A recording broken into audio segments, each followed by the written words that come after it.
That was 20 years ago, Avril Lavigne. Stop. 20, right? I know, that's so insane. 20. The But 20th anniversary is this year. I remember, maybe you don't, I remember the first time I interviewed you for a Star Lounge. We were on some remote location. Might have been a boat or something.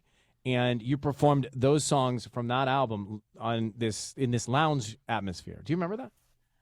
I do. And I remember like so many things, like being outside at like Hollywood and Highland performing the second Yeah. album with you. Ryan, you've been there since day one. No, From but it's all of it. but I can't believe you and I can say it's been 20 years because it doesn't I feel like it know. to me. It's wild. It's wild. I'm curious to know we're going to get to your new music in a second, but I'm just curious to know how does music and your role in it look differently from your eyes? Like that was at the beginning. You were just starting. Those were new songs and it was all new to you. How does the world look Yeah. different now? Well, I mean, like with my first record, I was like I spent a long time like writing songs, like trying to figure out who I was, what my sound was. I was so young. I wrote the first album when I was 16, and it was like my first time. So it's like I had like a whole year or so to like explore and meet different people and like figure out my sound. And like I knew that I wanted to rock. I knew that I wanted the songs to be guitar driven, and that was the hardest part for me, was being like, I'm a songwriter, I want to write these songs, because like people would pitch me songs and they were all super poppy and I didn't like them, and it was like a little more bubblegum, and I was like, that's not me. Like I have a guitar, I want to write, and then just like fighting for that sound that became me, which finally got towards the end. And then now it's like I've been doing this for so long, and like I have so much fun with my live shows and all my concerts and everything. So like this album from front to back is just like kind of like pop rock, little pop punk, like just like inspired, just like this energy of kind of like really like what my shows feel like live. Right. And I feel like in some ways this is the record I've always wanted to make. I like no holding back, live drums, like distorted guitars. Travis Barker is playing drums and on half the record. I love and it so much. Co-produced. Yeah. Yeah. I love it. And when you say it's the album you've always wanted to make, when did you start thinking you wanted to make an album like this? Like just over the years, you know, it's like sometimes like record companies are like, you want you to go a little more pop, want you to lay back. I think you're the type of person that doesn't say yes. And I also am diverse with my music, and so I always am, just like, you know, just let me write my songs and then we'll pick them out together. But like my last album was like more ballads, and it was like introspective, and I was like writing about like what I'd gone through, and it was like deep and emotional. And like this album, it's called Love Sucks, and it's just like fun, it's sassy, like there's a message that's just like, you know, like having self-worth, being empowered, and just not letting anyone walk all over you. But it's like very lighthearted and Well, a good time. we're gonna take a break, come back. I'm gonna play "Love It When You Hate Me," which is a romantic love song for 2022. It is a romance in the lyrics. Hang on one sec. Avril Lavigne and Black Bear, "Love It When You Hate Me." It is a romance song, Mm-hmm. Yeah, for sure. right? I mean, it's like it's about like the passion between two people when they fight, and like how like it, you know, that actually just means that somebody really cares about you a lot. They're showing that, and how sometimes fighting can be hot. No, I think it's like Yeah. you when you hear that, all of us have been in situations or relationships where we're like, gosh, when you get angry at me, it's cute. You know, it's Yeah. I don't want to do it because of whatever it's for, but it looks good on you. You know?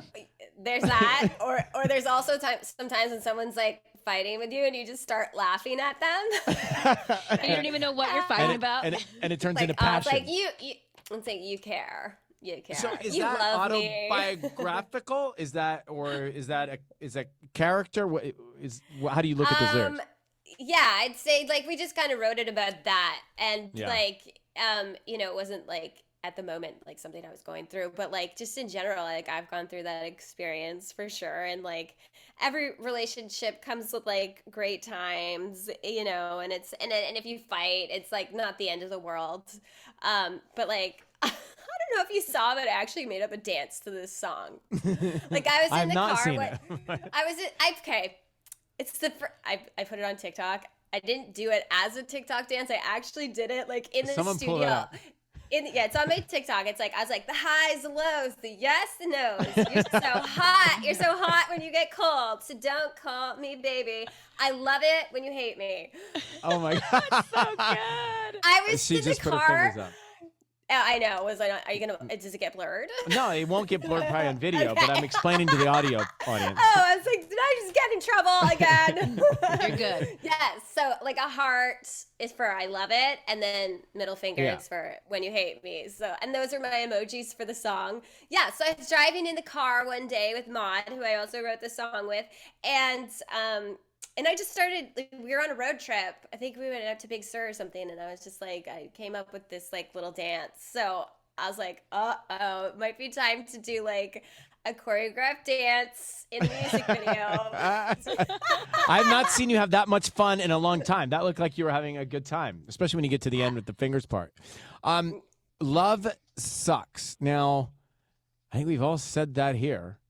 We've all said that here. It's like, when you think of, and I don't know the whole reason of why you call the album Love Sucks, but I'd love for you to tell us.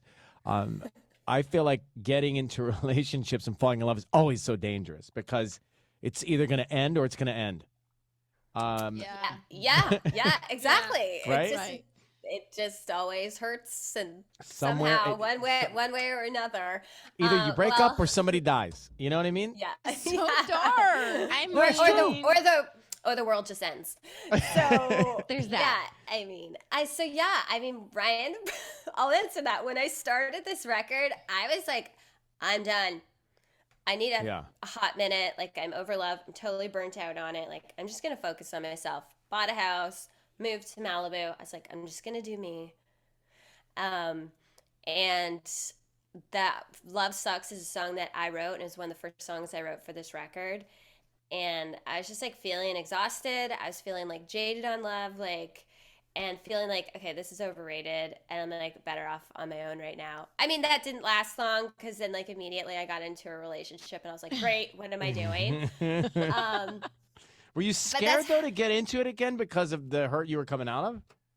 Yeah, I was terrified, which is why I then wrote a song called Dare to Love Me, which is the only like piano song on the record, like mellow ballad song. And it's just like, okay, like don't tell me you love me unless you mean it. Like, because like if you're gonna like, don't like, I don't like, it was really hard for me to go there again. I'm not gonna lie. I've never had this experience. I was so just like freaked out over, and my walls were up, and I was just like, I don't know that. But that's miserable. Anymore. I mean, that is like, that's rough, torturous on yourself too. Yeah, right? I'm a Libra. I love love, and I'm in a really great place right now. I'm really happy. But like, I needed a minute. Like, I was like, okay, I like really went through some crazy stuff, and then it was hard for me to open back up, but like I couldn't help it, and it was like literally, I'm talking like 2 days later. Yeah. Wow. I mean, like, and it happened when I was making this record. Oops. So, like, whatever. It's so funny. I was having fun. We were like creating, and just like I sat down in the studio, and I was like, this is where I'm at. I was talking to John Feldman and Maud, and we were writing songs, and I was like, I showed them Love Sucks, and we finished writing this song together, and that was set the tone for the record. And I was like explaining where I was at, and then during the process, like actually fell in love. So then there's like the story of that. I have a song called Kiss Me Like the World Is Ending. It's the most confusing love album we've ever heard. I love it. Right? It's the journey. It's the ups it's and the downs. journey of it, right? It's the hots and the colds. Well, I It's the love yeses that you're. and the nos. I love that you're working with Travis's label and those guys there. It's got a really great sound. So congratulations, new song "Love It When You Hate Me" featuring Blackberry out now. Pre-sale. Avril's new album "Love Sucks" with an X out February 25th. Great to see you again. Take care, and I hope to chat soon. Love to see you. Take care. Bye. Bye. Back at you. Bye.